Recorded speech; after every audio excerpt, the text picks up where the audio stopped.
What's up everyone, welcome back to another Lords Mobile video, and in today's video guys and girls I will be giving you the top 10 things I wish I knew when starting Lords Mobile. Quick disclaimer, not all of the points are discussed in depth, as I feel that regardless of your play experience it is fairly easily understandable. Also, do not think that I am giving advice and not adhering to it myself.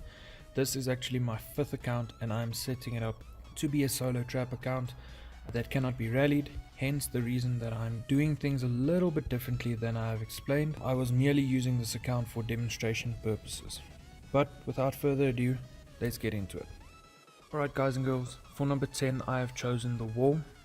And yes, I know that a lot of people might argue that a wall is actually quite useless, and yes, I do agree to a certain extent. When it comes to a big boy or girl that is busy rallying you, that wall will come down like warm butter, without a doubt.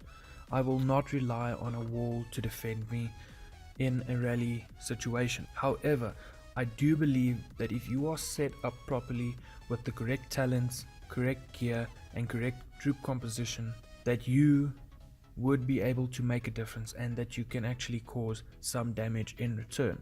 If you have a look at the triangle icon at the top right corner of your wall, you will notice that it gives you a breakdown of what trap counters which type of troop, and this is important to know because this will tell you which trap or traps to build to counter which type of compositions. The heroes that you station will also play a role on your wall.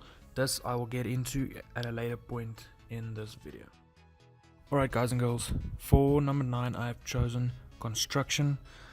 I firmly believe that in this game it would benefit you to push your castle and academy to level 17.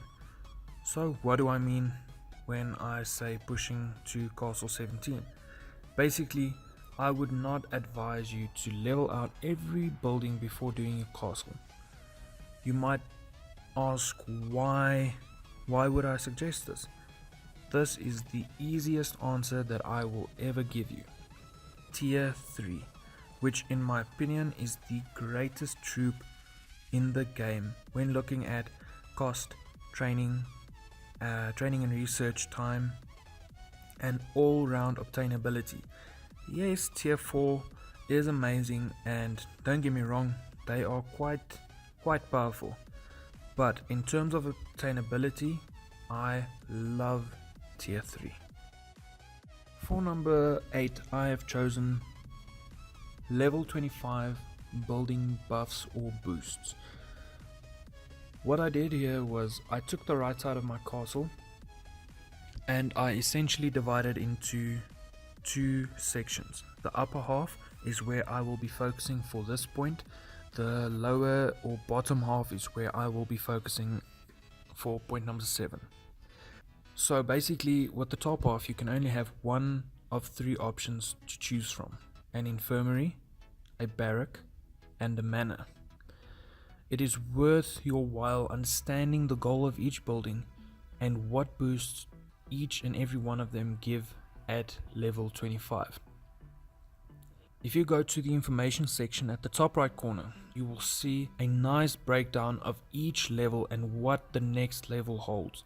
This breaks it down perfectly, guys. Also, right at the bottom, you will see a bonus stat if at level 25. In the case of manors, as shown in this video, for example, if you have 10 at level 25, that is essentially a 20% army attack boost. Note that I've run some tests and there are multiple tests across YouTube, across the internet, and a lot of them have proven this theory, but attack is strongest, followed very closely by HP, and last and definitely the least is defense. This means that attack or HP stats are better for defending than actual defensive stats. Alright, and now for number 7, I have chosen resource buildings. As explained by the previous point, I will be discussing the lower half to the right side of my castle. For this point, I would advise that you stick to 1 or 2 resource types rather than going a balanced composition of 4 stone farms, 4 wood farms, 3 ore farms, and so forth. Stick with 1 or 2 resource types. The idea is hyper farming and then trading the resources amongst yourselves, amongst your friends and guild members. You will have more than enough to satisfy your own need, building up your resource, as well as trading with others to build up other resource types.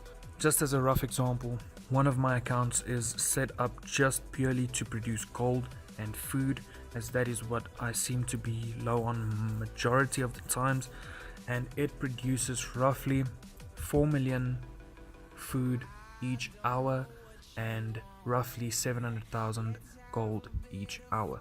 That is more than what I can use on a day-to-day basis. Hence, I do trade it for other resources that I might be short of, such as stone, wood, and ore. This hyper farming concept you can optimize obviously with the appropriate use of your talents, your gear, and some research. Really doesn't take a lot of research, but obviously research would affect it to a certain extent, and then the heroes that you have and the buffs or skills that they provide, which I would discuss in a later point. For number 6, guys and girls, I have chosen the Skirmish 8. That would be the icy land part to the left of your castle, and when you unlock this skirmish, you unlock the familiar system, which in my opinion isn't all too important when you're starting out or when you are a fresh new player. Well, not at least as important as the others on this list. The benefit of opening this skirmish is the fact that it gives you labyrinth access and access to your treasure trove. Obviously, the treasure trove you can only access once you are castle 17, which links to the reason why I believe that you should push to castle 17. The labyrinth gives you a free try to win every day. Daily it resets and it gives you that free try. And I mean, come on guys, who of us do not like to get free stuff? It's awesome. That's why I believe that it's important, and it might just help you grow while you are small. Moving to the treasure trove part of this section, I believe that it is super important, and it is a must for free to play players. If you want to complement this part of the treasure trove, it is worth it to go and research max deposit 1 and max deposit 2, as I'm showing where they are located in the research trees here. It basically increases the amount of gems that you can deposit, and it will allow you to get more gems back each month. The treasure trove basically serves as your bank, and your gems accumulate interest over the time that it's there. So my advice would be never ever let your treasure trove stand still. And this then brings us to the top half, or moving into the top half of this top 10 list, guys. And there's a reason why I chose these 5 specific topics in the top half of this list, as I felt that while I was playing and while I was growing, I felt the most impact coming from these 5 topics. So let's get into number 5. For number 5, I have chosen heroes. When going into your hero tab, and please don't laugh, but yes, I do have very few heroes, but hopefully in time I will get there with this account. Take a look at your heroes from time to time, guys, and understand their skills and the types of heroes that they are. Let me explain by using Tracker for example. Those are her skills, but notice at the top left corner it says administration, meaning that this hero need not be in your march when attacking or on your wall when you are defending for you to get those stats. They will apply automatically no matter what. Even if your leader is captured, those stats will still apply. The logistics skills, on the other hand, they require the hero, whether it's your leader or not, to be deployed in either your march or on your wall if you want the stat to apply to the equation. The following point I feel is also important to mention to you guys, because I felt that for a very long time I made this mistake where I had Trickster as my leader, because obviously it was one of the first heroes that I got to gold because of the research buff that it gives you, and as a low mic player it felt great, it looked awesome having this gold hero. But essentially thinking back and understanding what the heroes do, it was actually a waste of a hero slot, as he only gives me admin skills. There was no attack or war skills associated with Trickster. When you look at Trickster, taking into account his rank, border and level, he's currently considered one of my strongest heroes, technically speaking. Yet, when you take a look at my wall, I did not even use him on my wall because he does not benefit me in any military aspect.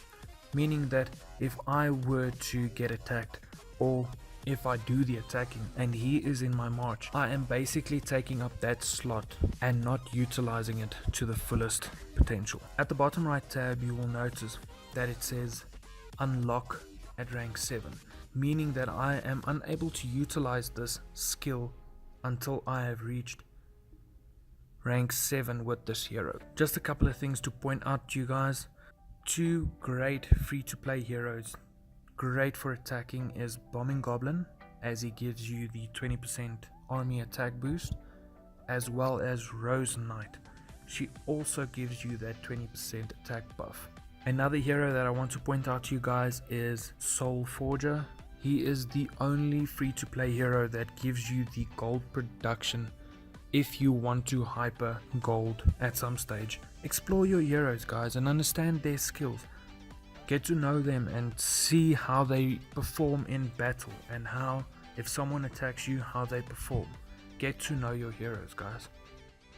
Alright guys and girls, for number 4 I have chosen talent, and yes, there is definitely a reason why it made it so high up on my list. The reason why it made it so high is because I have seen experienced players making mistakes when starting researches or big constructions without those talent points set to where they need to be. And I've especially seen people making mistakes when it comes to the big 3 researchers. Now, if you do not know what the big 3 researchers are, it is those 3 army level researchers right there.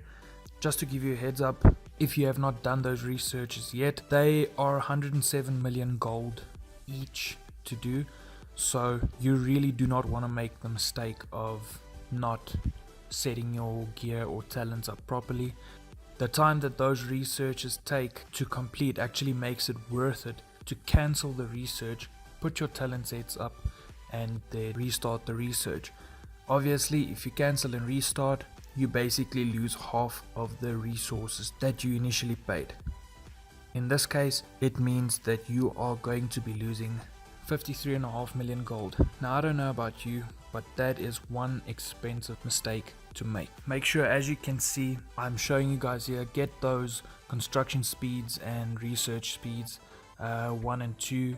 Get the talent points set up in there. Choose a talent to be in. Either be in a farming talent, for example, construction, research, training troops, or resource hypering, or be in a attacking talent set, meaning all your talent points going to attack, HP and defense stats. Try not to get a balanced talent set where you have some in research, some in attack. It's just not optimizing your talents to the best that you possibly can.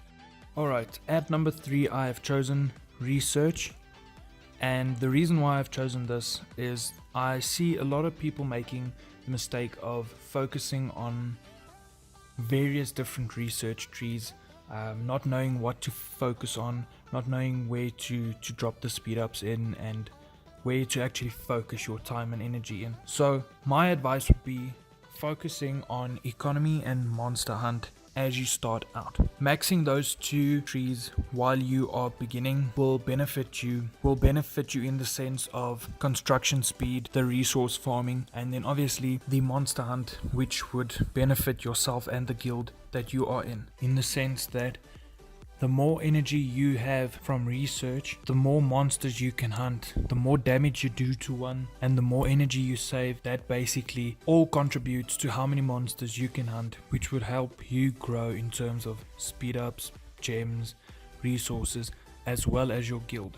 I will be dropping a video on Monster Hunt later this week on which level monsters to hunt for what size guild, and which monsters actually give you the most benefit versus the energy output ratio. So that video will be dropping later this week, so keep an eye out for that. Now, I know economy and monster hunt isn't the only research to focus on. It's always good to have a good balanced account, so I would say do military research, not as a priority though, but it is good to have a balanced account, so don't skip it entirely, get to it. But before you get to military research and before you start focusing on attacking and just ripping guys a new one, get a good basic understanding of the game, the dynamics behind it, things that influence your attacks such as formations, the comps that you use, the gear obviously that I'm going to get into just now, the jewels that you can have, counters that they might use, how you can counter their counters, and so forth. Like I said, get a basic understanding of how the dynamics of the game work and how you can attack effectively. Alright, so for number 2 I chose the gem buildings because this is one of the things that I wish I knew from the start to be able to start saving for this, because I'll show you guys in just a moment that this is actually something that I wish I knew about so that I could start saving for this, because I'll show you guys a breakdown at the end of this video to show you in detail what each level requires to enable you to upgrade your gem buildings. When I say gem buildings, this entails your altar, your prison, battle hall, and treasure trove, but the treasure trove is not essential for your academy. The only buildings that is essential for your academy is altar, prison, and battle hall. Without a level 25 academy, you are unable to do tier 4 research. And why tier 4 is actually so worth it, guys, is because, just as an estimate, each building, your altar, your prison, and battle hall, will be taking plus minus 200,000 gems each to upgrade using the special items. Your treasure trove is around 70,000, but like I said, it is not an essential part for your Academy 25.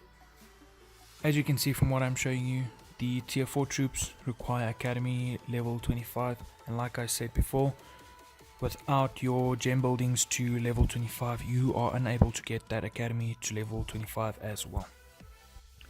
Just a pro tip for you guys: when you go into your buildings and you would like to upgrade your gem buildings, go into your building, click that upgrade button, and if you do not have enough of the gem item, click on that little red plus icon, and once you click on that, it gives you a nice breakdown of what you can actually buy for cheaper. My advice would be always buy 1,000 items at a time, which will be 10,000 gems. Just a quick calculation for you guys. The one that I am advising you to do is the 1,000 items for 10,000 gems. If you had to buy 1,000 items from the second to last option, it would amount to 11,000 gems. The second option from the top, if you would buy 1,000 items using that option, it would amount to 12,000 gems. And then for the first option, obviously from the top, if you had to buy 1,000 items using that option, it would amount to 15,000 gems. So it's worthwhile saving your gems and buying 1,000 at a time for 10,000 gems. And then the ultimate number one thing that I wish I knew started playing this game was gear. Yes, gear. When you are small, gear really can make or break how you grow, how you perform. Gear basically affects various factors in your playing experience, and you should grab any and every small boost or buff that you can get. It will help you grow tremendously. For example, this lunar flute that I'm showing you guys here, this is a free to play item. This gives me a research buff of 26% each. If you are at Castle 25, you will be able to hold 3 of them. That is a 79% boost if I am not mistaken. If you are at Castle level 17, you should be able to hold 2 of them. That is a 52% boost. So like I said, it makes all the difference in the world, and that's just your accessories slot. You still have an offhand like I'm showing here. Also a research item, the vice grips.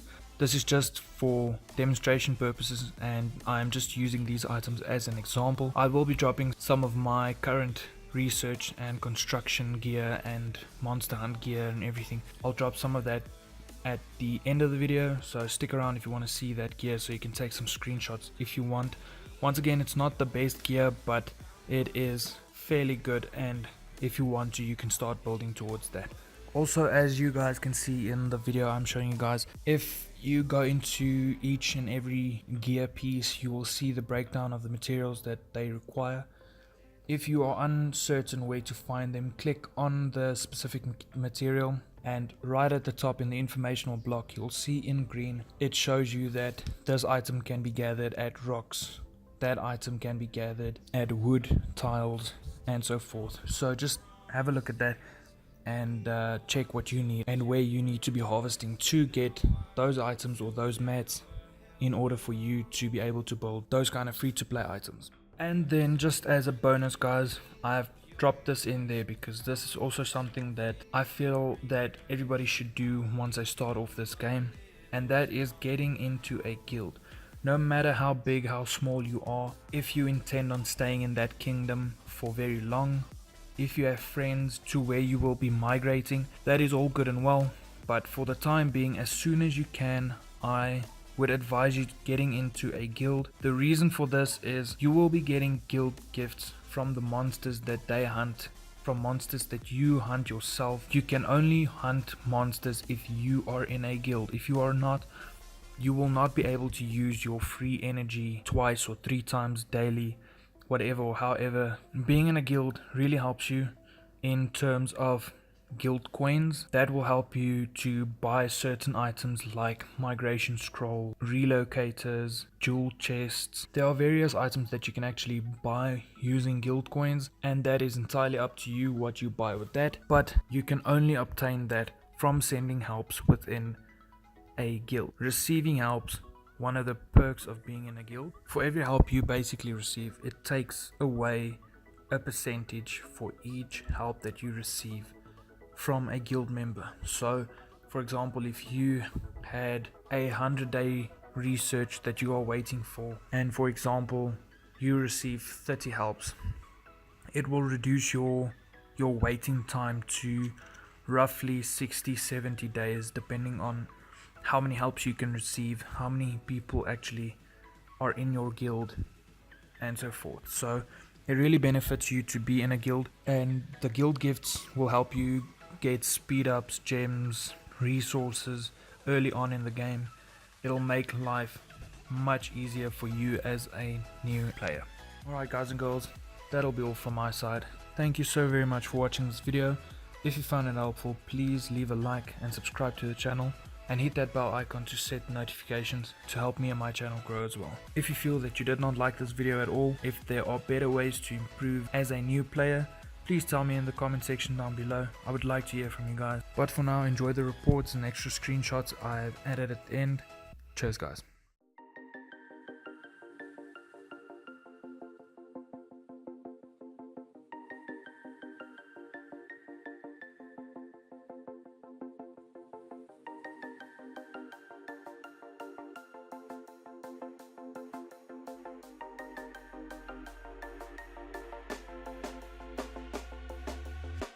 When you want to get off the darkest ground, but gravity pulls you straight down.